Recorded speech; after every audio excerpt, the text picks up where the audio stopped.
নমস্কার বন্ধুরা, আমার ইচ্ছেগুলোতে স্বাগত জানাই। এখন আমি পড়ে শোনাচ্ছি কবিগুরু রবীন্দ্রনাথ ঠাকুর রচিত ছোট গল্প অপরিচিতা। আজ তৃতীয় পর্ব। গহনাগুলির মধ্যে একজোড়া ইয়াররিং ছিল। শম্ভুনাথ সেইটে শ্যাকরার হাতে দিয়া বলিলেন, এইটে একবার পরখ করিয়া দেখো। শ্যাকরা কহিল, ইহা বিলাতি মাল, ইহাতে সোনার ভাগ সামান্যই আছে। শম্ভুনাথ ইয়াররিং জোড়া মামার হাতে দিয়া বলিল, এটা আপনারাই রাখিয়া দিন। মামা সেটা হাতে লইয়া দেখিলেন, এই ইয়াররিং দিয়াই কন্যাকে তাহারা আশীর্বাদ করিয়াছিলেন। মামার মুখ লাল হইয়া উঠিল। দরিদ্র তাহাকে ঠকাইতে চাহিবে, কিন্তু ঠকিবেন না, এই আনন্দ সংভোগ হইতে বঞ্চিত হইলেন এবং তাহার উপরেও কিছু উপরি পাওনা জুটিল। অত্যন্ত মুখ ভার করিয়া বলিলেন, অনুপম, যাও, তুমি সভায় গিয়ে বসোগে। শম্ভুনাথবাবু বলিলেন, না, এখন সভায় বসিতে হইবে না, চলুন আগে আপনাদের খাওয়াইয়া দিই। মামা বলিলেন, সে কি কথা, লগ্ন। শম্ভুনাথবাবু বলিলেন, সেজন্য কিছু ভাবিবেন না, এখন উঠুন। লোকটি নেহাত ভালো মানুষ ধরনের, কিন্তু ভিতরে বেশ একটু জোর আছে বলিয়া বোধ হইল।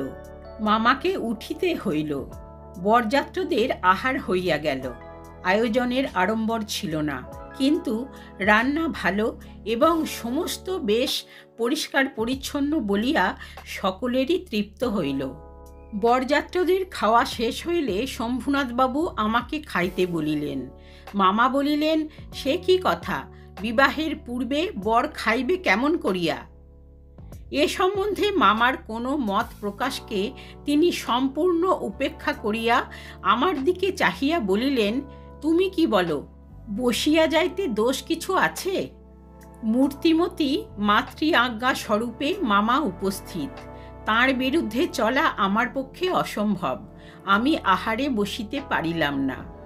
তখন শম্ভুনাথবাবু মামাকে বলিলেন, আপনাদিগকে অনেক কষ্ট দিয়াছি, আমরা ধনী নই, আপনাদের যোগ্য আয়োজন করিতে পারি নাই, ক্ষমা করিবেন, রাত হইয়া গিয়াছে, আর আপনাদের কষ্ট বাড়াইতে ইচ্ছা করি না। এখন তবে। মামা বলিলেন, তা সভায় চলুন, আমরা তো প্রস্তুত আছি। শম্ভুনাথ বলিলেন, তবে আপনাদের গাড়ি বলিয়া দিই। মামা আশ্চর্য হইয়া বলিলেন, ঠাট্টা করিতেছেন নাকি? শম্ভুনাথ কহিলেন, ঠাট্টা তো আপনিই করিয়া সারিয়াছেন, ঠাট্টার সম্পর্কটিতে স্থায়ী করিবার ইচ্ছা আমার নাই। মামা দুই চোখ এত বড় করিয়া মেলিয়া অবাক হইয়া রহিলেন। শম্ভুনাথ কহিলেন, আমার কন্যার গহনা আমি চুরি করিব, এ কথা যারা মনে করে তাদের হাতে আমি কন্যা দিতে পারি না। আমাকে একটি কথা বলাও তিনি আবশ্যক বোধ করিলেন না, কারণ প্রমাণ হইয়া গিয়াছে আমি কেহই নই। তারপরে যা হইল সে আমি বলিতে ইচ্ছা করি না। ঝাড় লণ্ঠন ভাঙিয়া চুরিয়া জিনিসপত্র লণ্ডভণ্ড করিয়া বরযাত্রীর দল দক্ষযজ্ঞের পালা সারিয়া বাহির হইয়া গেল।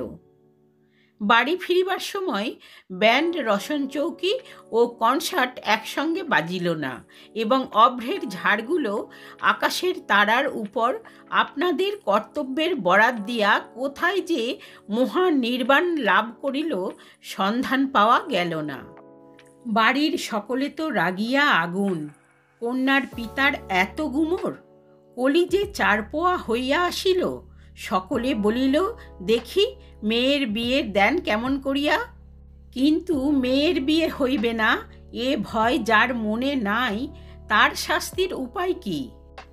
সমস্ত বাংলাদেশের মধ্যে আমি একমাত্র পুরুষ যাহাকে কন্যার বাপ বিবাহের আসর হইতে নিজে ফিরাইয়া দিয়াছে। এত বড় সৎপাত্রের কপালে এত বড় কলঙ্কের দাগ কোন নষ্ট গ্রহ এত আলো জ্বালাইয়া বাজনা বাজাইয়া সমারোহ করিয়া আঁকিয়া দিল? বরযাত্ররা এই বলিয়া কপাল চাপড়াইতে লাগিল যে বিবাহ হইল না, অথচ আমাদের ফাঁকি দিয়া খাওয়াইয়া দিল। পাক যন্ত্রটাকে সমস্ত অন্ন শুদ্ধ সেখানে টান মারিয়া ফেলিয়া দিয়া আসিতে পারিলে তবে আফসোস মিটিত। বিবাহের চুক্তিভঙ্গ ও মানহানির দাবিতে নালিশ করিব বলিয়া মামা অত্যন্ত গোল করিয়া বেড়াইতে লাগিলেন। হিতৈষীরা বুঝাইয়া দিল, তাহা হইলে তামাশার যেটুকু বাকি আছে তাহা পুরা হইবে। বলা বাহুল্য, আমিও খুব রাগিয়াছিলাম। কোনো গতিকে শম্ভুনাথ বিষম জব্দ হইয়া আমাদের পায়ে ধরিয়া আসিয়া পড়েন। গোঁফের রেখায় তা দিতে দিতে এইটেই কেবল কামনা করিতে লাগিলাম।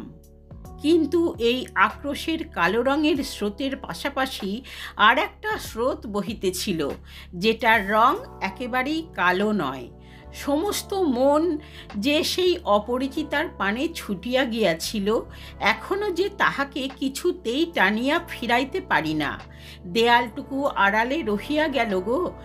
কপালে তার চন্দন আঁকা, গায়ে তার লাল শাড়ি, মুখে তার লজ্জার রক্তিমা। হৃদয়ের ভিতরে কি যে তা কেমন করিয়া বলিব। আমার কল্পলোকের কল্পলতাটি বসন্তের সমস্ত ফুলের ভার আমাকে নিবেদন করিবার জন্য নত হইয়া পড়িয়াছিল।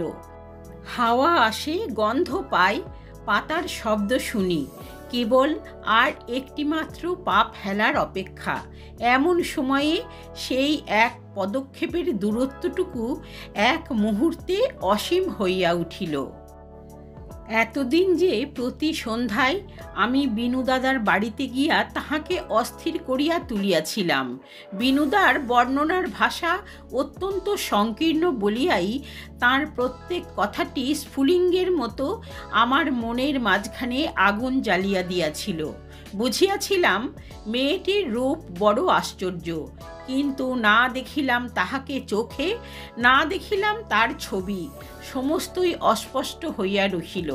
বাহিরে তো সে ধরা দিলই না, তাহাকে মনেও আনিতে পারিলাম না। এই জন্য মন সেদিনকার সেই বিবাহ সভার দেওয়ালটার বাহিরে ভূতের মতো দীর্ঘ নিঃশ্বাস ফেলিয়া বেড়াইতে লাগিল। হরিশের কাছে শুনিয়াছি মেয়েটিকে আমার ফটোগ্রাফ দেখানো হইয়াছিল। পছন্দ করিয়াছে বই কি, না করিবার তো কোনো কারণ নাই। আমার মন বলে সে ছবি তার কোনো একটি বাক্সের মধ্যে লুকানো আছে। একলা ঘরে দরজা বন্ধ করিয়া এক একদিন নিরালা দুপুরবেলায় সে কি সেটি খুলিয়া দেখে না? যখন ঝুঁকিয়া পড়িয়া দেখে, তখন ছবিটির উপরে কি তার মুখের দুই ধার দিয়া এলোচুল আসিয়া পড়ে না?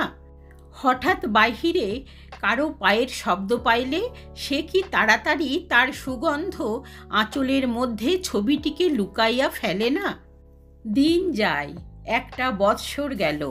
মামা তো লজ্জায় বিবাহ সম্বন্ধের কথা তুলিতেই পারেন না। মার ইচ্ছা ছিল আমার অপমানের কথা যখন সমাজের লোকে ভুলিয়া যাইবে, তখন বিবাহের চেষ্টা দেখিবেন। এদিকে আমি শুনিলাম সে মেয়ের নাকি ভালো পাত্র জুটিয়াছিল, কিন্তু সে পণ করিয়াছে বিবাহ করিবে না। শুনিয়া আমার মন পুলকের আবেশে ভরিয়া গেল। আমি কল্পনায় দেখিতে লাগিলাম সে ভালো করিয়া খায় না। সন্ধ্যা হইয়া আসে, সে চুল বাঁধিতে ভুলিয়া যায়। তার বাপ তার মুখের পানে চান আর ভাবেন, আমার মেয়ে দিনে দিনে এমন হইয়া যাইতেছে কেন? হঠাৎ কোনো দিন তারপরে আসিয়া দেখেন মেয়ের দুই চক্ষু জলে ভরা। জিজ্ঞাসা করেন, মা, তোর কি হইয়াছে, বল আমাকে।